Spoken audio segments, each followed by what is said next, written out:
Yeah. Toro, bass junkie, cut through it. Yeah.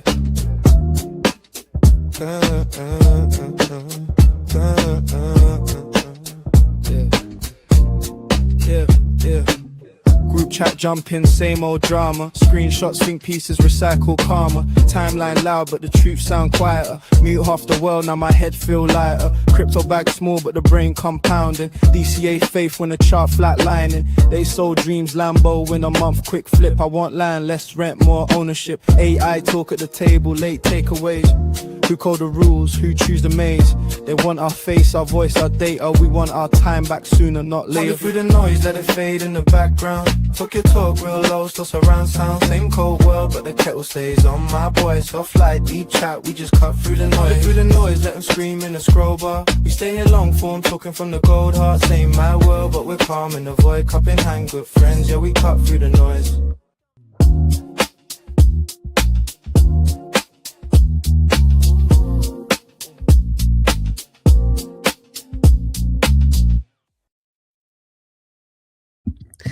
Yo, and welcome back to another edition of Cut Through the Noise. Man, we had maybe a 3-week respite, and I apologize because that was 100% because of yours truly. I had a little nose situation, a nose operation. No Michael Jackson. This was fixing up the inner mechanics of your boy, just so I can breathe. I can sift out. I can smell bullshit a mile away now. But I'm back and with it, with my main man, Mr. CEO himself, Toro, to cut through the noise and give this real talk. No bullshit conversation about where crypto is now, where Base is now, Robinhood, all this stuff.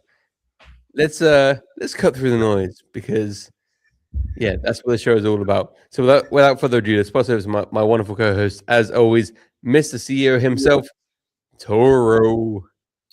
Yo. Episode 22. We doing this thing, man. Let's do it. But dude, I must say, when did you upgrade your audio kit? Because you've been leveling up as a creator as well. Yeah, man. I would like to start putting some decoratives in the background, some plants, but definitely I ordered some original equipment, but it was just a mess. So I was just like, you know what? I'm not gonna mess with that. Left it in the box, and I ended up buying another microphone. And I like this one. This one's pretty cool. It's been good. So I just wanted to get that crispy level like you do, and definitely just give the people what they want. You know, something a little bit more professional. That's it, man. A little bit of silk in the ears. Whether it be good news or bad news, because you know the timeline is often the worst indicator for what's happening in crypto.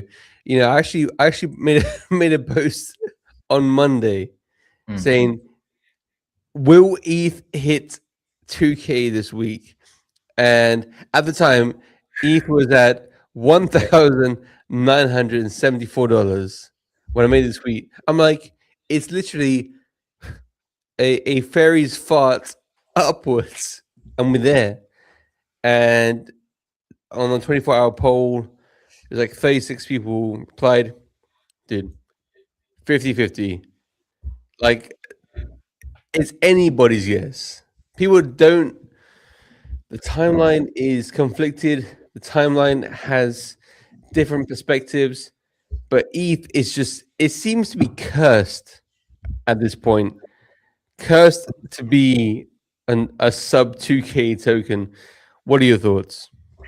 I mean, you're spot on with that. You know, with ETH's tokenomics and the inflation issue that has not been resolved, this is being anchored. It's kind of like similar to Doge. Like when you look at the basic premises of the tokenomics, you'll see that like um excusing the Ethereum Foundation for the constant shitting on the people of retail of investors, just letting off their bags, letting off the bags, and now ghosting one by one. Uh, Ethereum is fundamentally flawed, and people forget that Ethereum was created by a 19-year-old kid at the time. Mistakes were going to be made, and it's unfortunate that a lot of these mistakes were like hard coded in the architectural layout of ETH. So even with these new revisions, even with tackling privacy, this quote unquote fight for sovereignty, it's fundamentally flawed. And the ones that were in the inner circle, which is the 8 main contributors outside of Vitalik himself for Ethereum, have all left, have all scattered to the wind, going left, right, even now becoming competition. So I don't see Ethereum right now doing astronomical moves. But if you look on the 23-hour, if you look on the daily, you will see that it had a huge bounce up from the 1500 range. But if you look long term, it's a bull trap. It's definitely getting retail or retards to actually just throw more money in, and it's going to continue tanking. It's still a bear market. When in doubt, zoom out. Quick question there, because you are my quant. Could you put up some charts? Yeah. I should have asked you before the show to like get the quantitative analysis ready, but this time, like, is this a breath of fresh air, or this is a breath of hopium? Are people breathing hopium right now? Like, are we going to experience another leg down? Because until the last 3 weeks, you and the other bear in my life, Dr. Profit, have both been in consensus that there is more pain before there's the gain. And I thought fantastic, because consensus is that 60K is the bottom. Let's push up, and then consensus sort of shifted towards like 40s to 50Ks is like the bottom, and then like we're owed another leg down, and that's where Doc Profit sort of switched his view. He's like, okay, look, everyone's now consensus is that we deserve another leg down, and because the market makers like to basically cuck the retail at every opportunity they can, maybe we don't get the sweet Pico bottom that we are expecting, like Bitcoin with a 4 in front of it, or maybe a 5. Maybe the 59K we hit a few weeks ago was it. But when the last time I spoke to you, you think that the bear trudges along further and deeper. So talk us through that. Yeah, man. If you see that we are getting to an oversold point overall for retail, if I was playing leverage right now, if I was one of the Levy boys playing perps, I would definitely look into longing for the short-term positions. But when you really ideally look at it, Ethereum hasn't outperformed Bitcoin. It's not in a formation to outperform Bitcoin for an amount of time. It's really just doing a relief rally. I think a lot of people have forgotten that during the bull run, there were periods where the market was in the ringer, right? And it felt very dull, to the point that people didn't realize we were still in a bull run before it was too late. It's the same thing now. People don't realize that we're in a bear market, and retail is taking care of that and controlling that. But if you can clearly see with basic technical analysis, the bears have full control. I'm looking at the current of the 18-day. You can clearly see that the major dumpage and the major volume and push is bears are in control consecutively. But you're seeing these faint pour back ins of money, and that's simply because we bounce off of key estimated moving averages. That's all that is. If you look down at here, you're seeing that we're getting closer to the oversold, which is good news. That means that we're pretty far off into the bear, but I'm still sticking to my guns and shifting my narrative to now thinking that 2027 will be the bottom, not Q4 of this year. I don't see it happening truly. And when in doubt, just go to the king himself, right? Let's just go to Bitcoin himself, right? Go on Coinbase, of course. We can clearly see that key estimated moving averages have crossed. We can clearly see that the next signal is a buy signal, still on the 18-day, but we can overall look around and just zoom out and just see that bears have non-stop control. They have the force, they have the volume, they have control of the sentiment of the market. Nothing in traditional finance or something as volatile as crypto goes in just one direction. There's always the directions of pullbacks or reliefs. When we were in a bull run, it was nothing but pullbacks. That's where it becomes a psychological game of musical chairs, not knowing when the music actually stops. Same thing in a bear market. We're seeing, if you look over here, back in November of 2025, we had relief, let down. Then again in February of 2026, relief, another letdown. And when the letdowns happen, it's catastrophic because they're trapping retail, So it's a classic honeypot move. But I will say, if you look at short term, let's see, you'll see that we're about to break out. Let's just zoom in. Let's space that out. You can clearly see that we're breaking out. We've definitely seen that bulls are stepping in for the short term, and that's clear as day.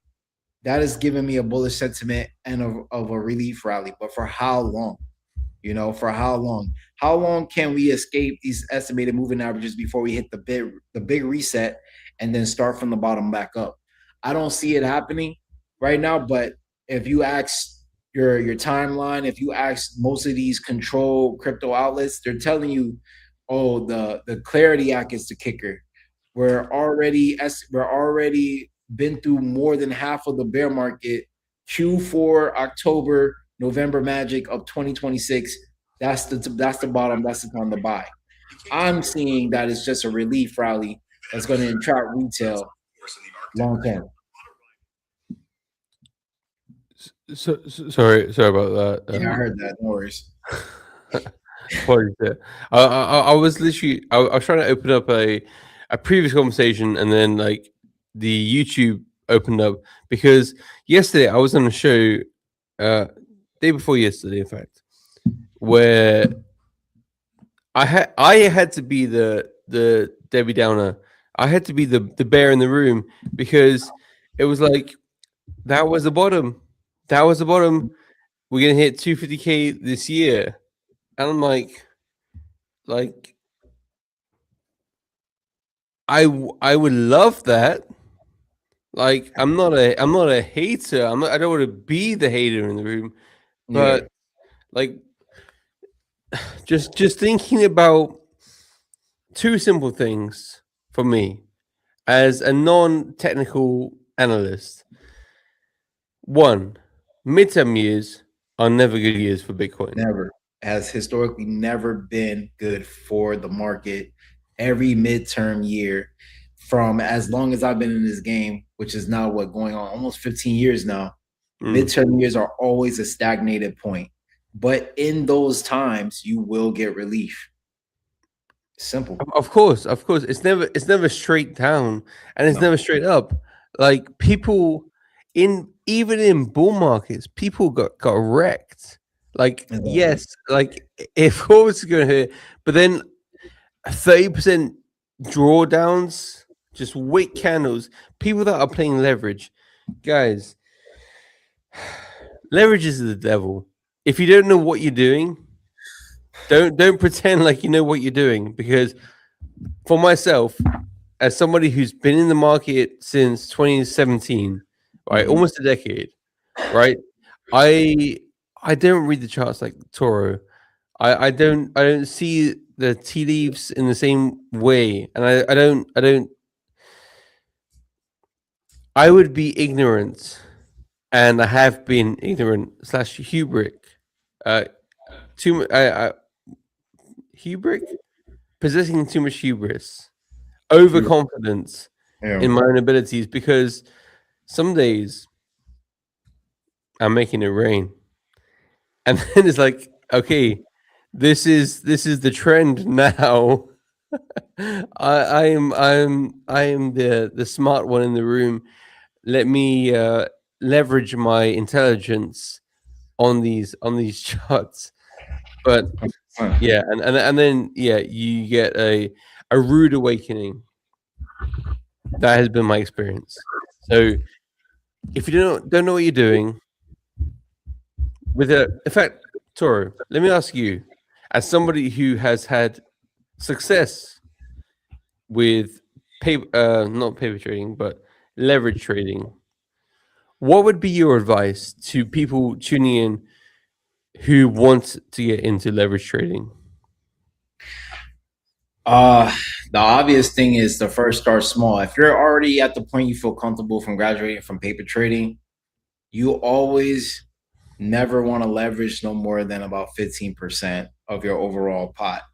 You always want to keep ammunition in the clip.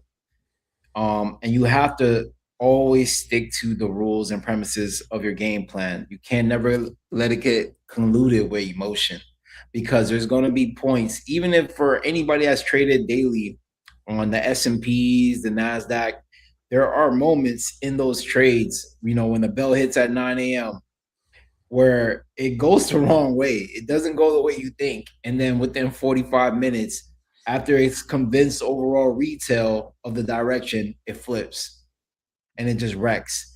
And then you get caught up in this whole casino feeling of like, fuck, if I would have just held, if I would have just stuck to my guns, but it's too late already.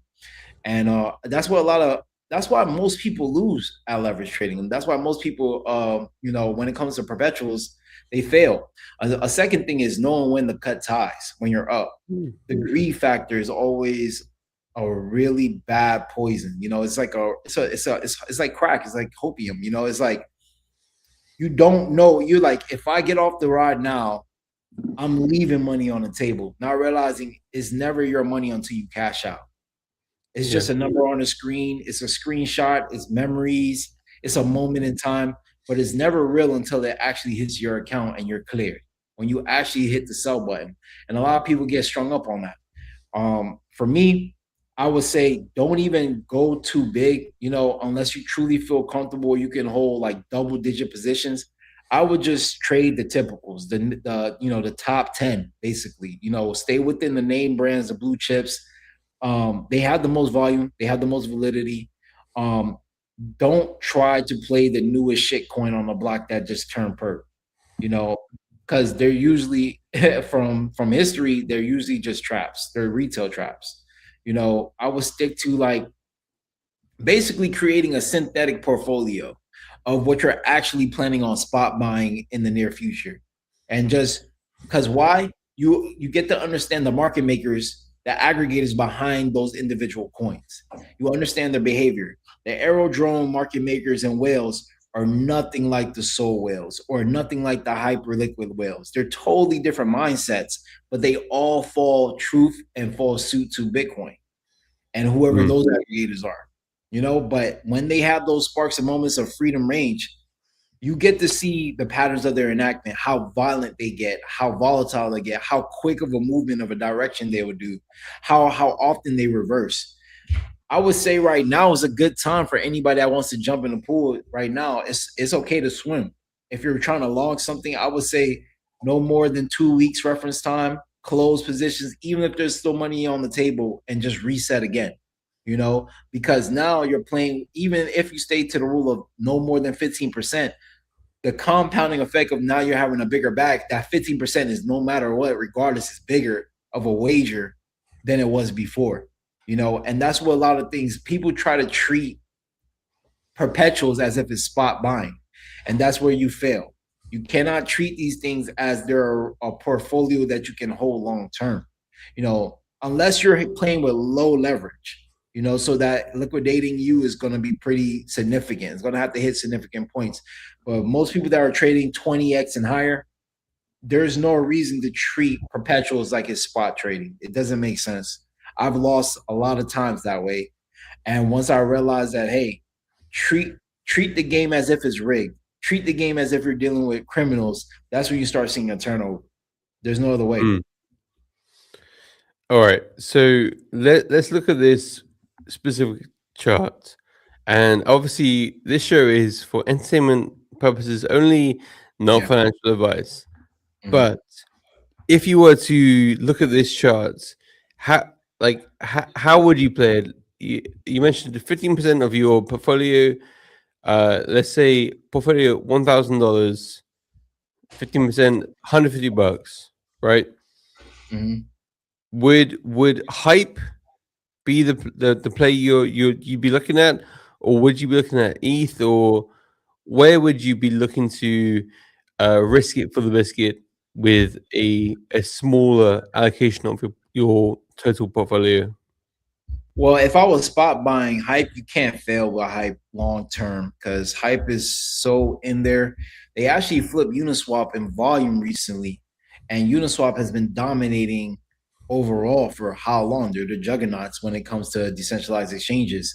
But if I was playing perpetuals, I definitely would probably look at a more healthier chart, a much more a reassuring chart than hype at this moment. Like Sol looks a little bit better, Bitcoin definitely looks better. Ethereum looks a little bit better. Ethereum looks definitely way better. But when you're seeing that, you know that that means the total altcoin market outside of Bitcoin and probably stables is probably looking juicy. And sure enough, it is. But look exactly where it's landing at, guys. This is all already algorithmic programming. You know, look exactly where it's resting on perfectly. You know, I didn't know it was going to do that. I just mapped out with TA and I did this. This is what total. I did that over a few years ago. And look, it still holds true to this day. Certain things, as the game keeps evolving and changing, the more that significant things stay the same. We're seeing right now the trying the test of the EMAs. We're seeing that we're already getting near to usually where we've seen a rebound at, which is near the oversold points. So we're seeing that this is clearly a relief rally. Now, how long would this relief rally window stay open? You know, we know that it's going to close. We know that we're overdue for another leg down. So how much room do I have to dance within this time frame? Do I have a few weeks? Do I have a few months? Are they going to wait till the holidays to check out? Because, you know, after the holidays comes tax season, and it's always bloodbath around that time as well. For me, I feel that this is just going to be a pretty good August for the market. It's definitely it's looking like it's going to flash green throughout August and probably end up ending out on a bad note. So we're probably going to get the first 2 weeks and change, and then we're probably going to see something happen. So either it's like more news about the Strait of Hormuz, realizing that the Clarity Act didn't get passed. Something is going to be the excuse psychologically of why we're tanking, but in all reality, it was going to do it anyway. You know, even if there wasn't any. Do you think the Clarity Act, like your personal opinion, do you think the Clarity Act won't pass? So last time, so 3 weeks ago when we had this, Polymarket had tanked down to 40% chance of the Clarity Act getting passed. It has now tanked below 35%. The only bullet in the chamber is that Democrats always wait to the last minute to get in unison with Republicans. That has always happened. That's like ever since Trump, you could from his last candidacy to this candidacy, Democrats have learned to just be a thorn in his side. The longer they could drag things out, the longer they can make people sweat, the longer they can keep putting out more to make him even look worse than what he does. Beautiful. But I don't think the Clarity Act is going to get passed. And the reason why is we have too many bigger bills on the table. We still haven't passed the defense bill. Russian sanctions has been the real talk of this. Russia is fucking up the game right now, right? So it's like we have too much on the, and then we have a full-blown, whether the president wants to admit it or not, we're in a full-blown war with Iran. He can say, oh, we're in talks. They want to talk. They want to talk. I just go over to their pages. I just listen to their speeches. They're saying death to America. we have nuclear weapons too. And this has been the run on for the last several weeks. So, and they're talking about no longer bringing the war to their lands, but to bring it back to our lands. Finally, we haven't experienced a war on American soil since the Civil War, right? So it's like, this is very interesting. I don't personally feel that the Clarity Act will get passed, but seeing entities like BlackRock, who has lobbyists in their pocket galore, right? They can pay their way, saying, yeah, we're backing this. Jack Dorsey, Block Company, just wrote a letter saying pass the Clarity Act. You know, we're seeing big hitters that usually pay these politicians, that put these politicians on payrolls. Look how much money Brian Armstrong has spent. Well over what, 500 million at this point, right? To get this passed, right? But unfortunately, I don't see it happening. They literally have to come to a decision this coming week, because if not, then we go into recess. And by the time they come back, it's only focused on midterm issues. It's only focused on midterm. So the Clarity Act is not even going to be a thought. So it's either make it or break it at this point, and I don't see it happening. Truly, there's way more important issues. And yes, I understand. Oh, they can handle multiple bills at the same time, but they have multiple bills that are way more important than the Clarity Act, you know. And the whole threat of, oh, America's going to be secondary. We're going to start seeing more of an influx of more crypto institutes and entities going overseas. They're already doing it either way. You think Coinbase isn't playing this like chess? Why do you think they're so divergent to Europe? Why do you think Kraken is focusing on overseas so much? If you're talking about US-based companies that are involved in Web3, they're not waiting for this shit. They're making sure that they have that nest egg. They have the insurance policy. They know what's going on. And honestly, it will be nothing new. This is business as usual. We have never been really crypto friendly to begin with. And the time that we thought we got crypto friendly, we got Trump fucking coin and millennial coins and all this scam shit that just ciphered out a lot of money out of our ecosystem and actually reset us back a few years on the price and growth of all season and Bitcoin. So no, I don't see Clarity Act passing. But like I said, Democrats have historically, they don't like Trump. They don't give a fuck about Trump. They hate this shit. They hate the fact that he's back in charge. And I get it, right? I get it.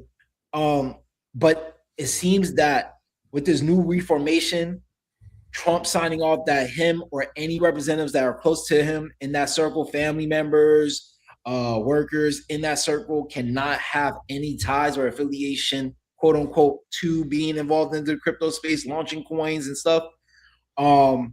It shows a good favor, like, to the Democrats, like, yeah, we won. We're bullying him. We won. But we know in the real world, it doesn't matter, because we can always get a proxy. If I was Trump, I could always get a proxy and just create a rat hole of an entity that's, quote unquote, not representing me, but somehow the money still ends up in my bank account at the end of the day. So it's just bullshit scarecrows and mimetic tactics.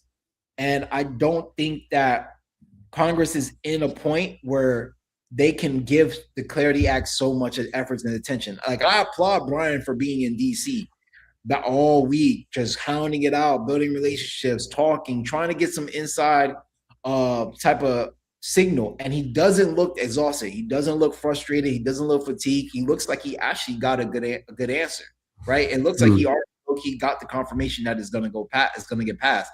Michael Novogratz, he's saying that it's going to pass. Like, a couple senators are saying it's going to pass. But I think that truly is just bullshit. And I don't think that he's going to the money that Brian and Coinbase has spent on this act, they're not going to recoup it. It's just the reality. They're going to have to try again. And it's going to be even harder if we have a change in hands where we go now back to blue. Now the Democrats and those that are like going to be held in office, they're going to remember who invested and supported Trump and his candidacy, who actually went against the grain of the blue. So I don't think that's going to be crypto friendly for these institutes, truly. So no, I don't personally feel that. Polymarket has been on point. Polymarket has been very on point. It's a really good consensus. I wouldn't fully put my faith in a Polymarket Kalshi, because we know that the inside trading that goes on and the manipulation of the markets that go on. Just to clarify, on Polymarket right now, it's saying that there's a 35% chance that the bill gets passed. Yeah, and it's still going to tank even further. So I don't, and you got to understand where it came. It started off very bullish that it was, and it just slowly keeps tanking. And we already know that I'm not saying our president is doing it, right? I'm not saying our president is doing it, but we already know that people in his inner circle are inside trading information on Polymarket. Mhm. So that's why Polymarket has been so exact. They knew when we were going to go to war. They knew when he was going to win. They knew when oil was going to get fucked up. They knew when gold was going to soar. This is all inside information. This is all inside, and it's coming from the top. Confidentiality, right? But they're profiting on this shit. They're profiting on this shit. So it's like, I'm gonna side with the consensus and say it's not likely to get passed. And it's unfortunate because of all the triumphant effort from Brian and his associates. So many people were pushing on this. But let's just be real here for 1 second. The Clarity Act, when I look at it in full detail, it only has two benefits: the rights to self-custody and the right for builders, right? Quote unquote builders, to exist on American shores and build crypto-based products legally without any scrutiny. Outside of that, the rest of that's locked into this shit is crap. It's only benefiting the rich. It's only benefiting people that already have control of the market. It does not really look out for the little guy at all. And it definitely would directly kill all season. It will kill memes. As much as they keep talking, that we're seeing Brian and Jesse talk about memes, it would directly kill memes because there's no need to actually play memes anymore when you have the green light to push regulated coins that can still suffer a 99% drop. Quick question though on that, because yeah, of course, with the Clarity Act, they can push whatever business. They can push Woolworths. They can push legally, like whatever shop on whatever high street shop they want to push. Tens of millions in backing, whatever they can push that. What's the point of memes? Exactly. You get it. But like counterpoint exactly. though.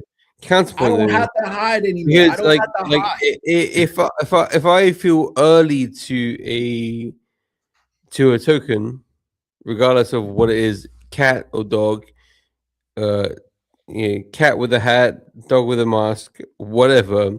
If I feel early enough to that, and I feel the affinity with the people that are saying like, hey, this dog with a mask is the chosen one. This cat with a hat is where I want to put my time and where I want to, the conversation I want to have with people.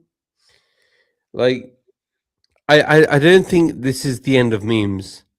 I just think that no, there will always be that one. There will be Pepe story every cycle for a while, right? We understand that, but it will be harder for retail to get any benefits of gains because why would I focus on Mr. Anon's coin dog with condom when I can just go to fucking Coinbase and have a regulated coin that can still fucking drop, but no one goes to jail? It's a reason why these Anons do the memes because they're committing crimes. They're pulling rugs. But through this Clarity Act, you can legally scam. And that's just the reality. I hate that I have to be the bearer of the black bull, no pun intended. I get it. I get the whole, Toro's he's that guy. But it's the reality of it. When you really look at it, as long as on paper, I went through the actual represented steps, and mind you, through the Clarity Act, the SEC doesn't have the tightening grip anymore because these things will be just looked through the commodities, right? It'll be just looked at as commodities. So now, if there is any blowback, it won't be any significant blowback because I went through the chains of command regulated. So now, even if I dump my charts all the way to fucking Valhalla to shit, I won't have to worry about going to jail. I can show my face now. So, and it's like people don't forget that by doing this, it's not going to make it easier for retail to access this because you have to KYC, which a lot of people don't want to do. You have to have a certain minimum to put into these things. It's not gonna be, oh, your lunch money turned into $1 million anymore. You're gonna have to come like the World Liberty coin. That is a perfect example, right? $50,000 minimum. That's insane. Even if it's a $10,000 minimum, your average Joe in these days economy does not have that type of flow to just slap and just believe this suit and tie is gonna get them rich. It's bullshit, dude. And the inside circle information gets tighter because unless you're on the inside of institutional or political ties, you're not going to know which one of these things is really going to get sent or when to sell it. So it's like all these factors are rolled in. If people actually took the time instead of like dick glazing and cum guzzling and actually read the Clarity Act fully, they will really see that I'm getting fucked in this situation. I'm not a financial institute. I'm not Binance. I'm not Coinbase. I'm a regular Joe trying to make my ends meet. I rather, to me personally, I rather they come back and reform this thing again, truly. Not some hyper on the ball. What do Democrats want? What are they arguing? All right, let's get Trump to sign off on it because we're gonna take care of him on the back end anyway. Fuck that shit. Give me a real Clarities Act that doesn't only just give clarity to institutes, but to the little guy of better protection, reassurance, and more scrutiny for people that pull rugs. That's all I'm asking for. You know, like we're still gonna build regardless. People in America are still gonna build and advocate for Web3 products regardless if they're in the field. It doesn't matter. And if we see a brain drain of some sort where people are getting drafted to outer country companies, so be it. America still has so many pieces on the board that when they're good and ready, they can hit the reset button and control this thing as usual. It doesn't matter. Well, man, I want to say that was a mic drop moment and something that we should probably wrap this on. So, Toro, if you have any final words before closing this, Yeah. There's no. Well, you know I'm always going to show Swiper. Definitely look out for when we launch the referral program so you guys can earn passively, legally, and fairly through legitimate routes. I'm going to take this moment to FUD Base Junkie's bag. Banker is cooked and Baker's in a bad place right now. Banker's in a bad place right now. When Grok is ready to go with this X money shit for sure, there is no real purpose for Banker. If I was the Banker team, I would start trying to lock ties harder with Farcaster, or because like a good portion of your longevity depends on being on Twitter. That is not good. You don't have control of the platform. Like you can't keep depending on Jesse to keep tagging Nikita to get your account back, and as soon as you come back, we did $5 billion in volume. Wash trade. You weren't talking about that the whole time you were locked out of your account. Like, let's be real here. Nobody knows. I don't know half of those coins that generate 5Bs. I do know about the coins that launched in the Banker ecosystem that got shitted on because of inside sniping and how that looked on the timeline. And then when the Banker team representatives came out and said that it wasn't them, people just used Bubble Map and said, it is you. We can see it on chain. So I kind of find the irony in this shit of like, playing victim and we may be blackballed and the incompetence of X. You probably won't be needed. You are already in trouble when OpenClaw and Hermes was here. You don't have to buy a token for those. And you can run, if you got the X API key, you can significantly do a lot of the same shit that you're seeing already with Banker. And now you're telling me now Grok is getting in the Elon Musk's own product on his own platform that you're depending on is entering the arena. You're fucked. What are you going to do? And this is not a shot at OX Deployer. I think that a lot of people are voting for Banker, rooting for them is because they're one of the last few products that kind of justify the chain at this point. They could have did more with virtuals. Virtuals kept the lights on for a long time. They should have never gave money to Zora. They should have never did this whole fucking creator shit. I understand that. We tried some stuff. We did wrong. Slap on the hand, forgive us. Horrible PR in my opinion. But Banker team has to come to a point where they have to recalibrate and understand that if my longevity is tying to a platform that now long term I'm going to have to compete against, it's not looking good for me personally. I appreciate the gains that I got in the last run with them, and I had to let that bag go, and I'm glad I did because it has never went back to those all-time highs. And I understand that we're in a bear, and that's the reason why. But you're going to need to do some more revamping because, as I understand, this is the next cycle is probably going to be the last cycle for humans. It's going to be more Asiatic focused than ever. And that's not a good thing for retail, but it's a great thing for companies and institutes that stand in this game. So that I had to flood your bags real quick. I'm sorry, man. All good, brother. I mean, I would rather you speak your truth, the honest way that you view the markets. Like, dude, that's what the show is about. It's about cutting through the noise, no fluff, no sugarcoating, just straight up facts and opinions, hot takes, all that good stuff. But guys, I do want to say this is a weekly show. We'll see you on the next week, next Thursday for the next episode of Hot Takes. Cut through the noise with yours truly and Toro.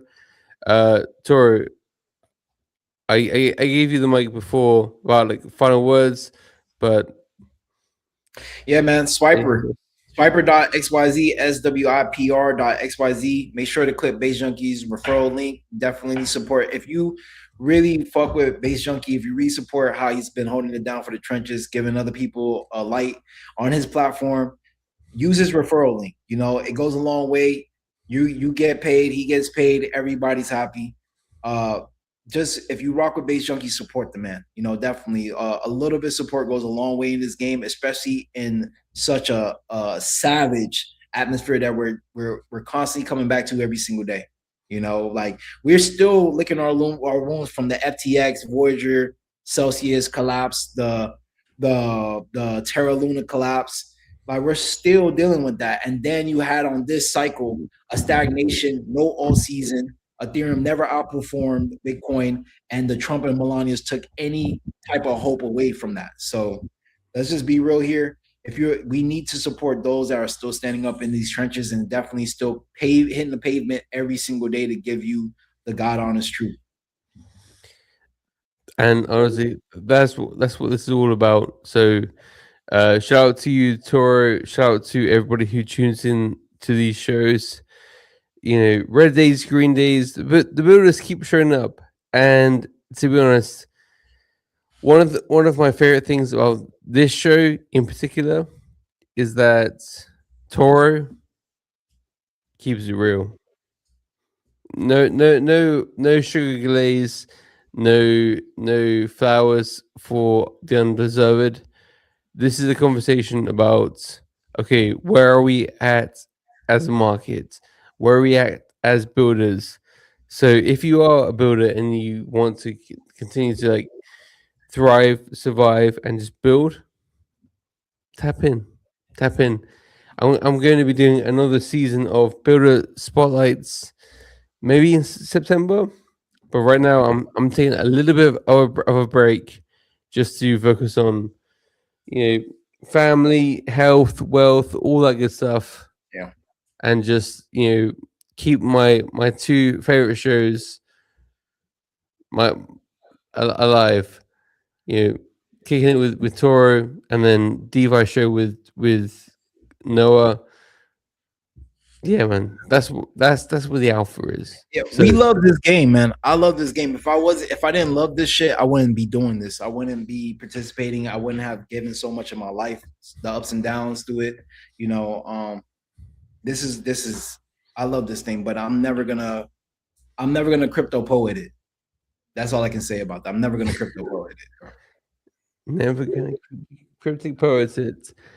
Well, that's a whole uncensored conversation right there. But for this one, let's put a nice bow on this and continue next week. Next Thursday, 1:30 p.m. PST 8:30 p.m. GMT +1. Until then, stay safe, stay healthy, but most importantly, stay big. Peace out, everyone. Peace. I'm a baseline junkie. I'm a baseline junkie. I'm a baseline junkie. And I like it funky.